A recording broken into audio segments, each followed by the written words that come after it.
In a little village, there once lived a couple, Yuki and Kenji. They were devoted parents to their teenage daughter, Aiko, who had recently transformed from their sweet child into a moody, distant adolescent. The change was swift and unsettling. Aiko's once bright laughter was now replaced by slammed doors and silent dinners. Yuki and Kenji, bewildered and heartbroken, decided to seek counsel from the village's revered Zen master, Hiroshi. One morning, they walked to the Zen master's hut at the edge of a forest. The air was thick with their worries and questions. As they approached, Master Hiroshi was tending to his simple garden, his movements slow and deliberate. Kenji and Yuki explained their distress, sharing how their daughter, Aiko, had become someone they scarcely recognized. They sought the Zen master's wisdom on how to navigate this turbulent phase. Master Hiroshi paused his work and invited them to sit. As he sat with the parents, his eyes were kind yet penetrating, as if he could see the worries within their hearts.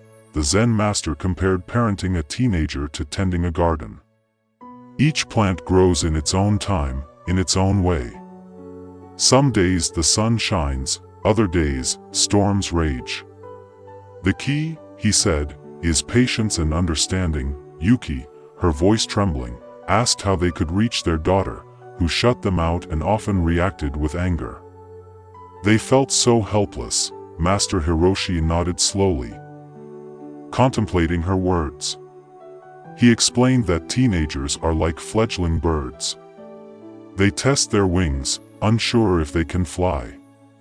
They yearn for independence but are also terrified by it. It's a time of profound change, both for them and for their parents.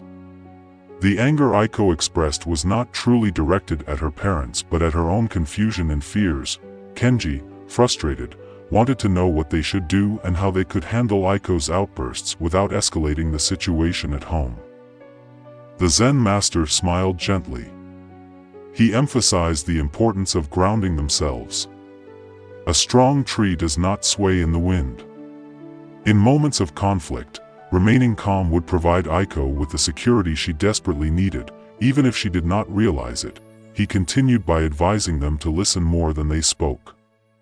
When Aiko expressed herself, even through anger, she was giving them a glimpse into her inner world. They needed to validate her feelings, letting her know that her emotions were real and important, even if they did not agree with her perspective. Instead of trying to correct her, they should acknowledge her feelings by saying they understood how she felt. Yuki, with tears in her eyes, wondered about the mistakes their daughter Aiko might make and how they could protect her. Master Hiroshi's eyes softened with empathy. He explained that mistakes are inevitable and are the stepping stones to wisdom. Their role was to guide her, but not to shield her from every fall. They should teach her that every action has consequences and allow her to experience them. Their support should help her rise each time she stumbled, not prevent the stumbles altogether. Kenji, holding Yuki's hand tightly, asked how they could maintain their own peace through all this, feeling like they were failing their child but also themselves. The Zen master stood up and gestured towards a stone lantern in his garden. He pointed out that the lantern had stood through countless storms, yet it remained unmoved. He encouraged them to find their center and inner peace. Engaging in activities that nourish their souls, be it meditation, a walk in nature, or simply a quiet moment of reflection, would help them stay balanced. When they were balanced, they would be better equipped as parents to guide Aiko through her storms. He reminded them that this phase would pass. Just as the caterpillar does not become a butterfly overnight, they should have faith in the process and in their daughter's journey. With these words, Yuki and Kenji felt a weight lift from their hearts. They expressed their gratitude deeply. As they left Master Hiroshi's garden, they carried with them a renewed sense of hope and a deeper understanding of their role as parents. The road ahead was still uncertain, but they now knew that with patience, empathy, and inner calm, they could navigate the complexities of their teenage daughter's world. In doing so, they would not only help her grow but also grow themselves. If you enjoyed the story, Please feel free to subscribe to the channel for more. Thank you so much for listening.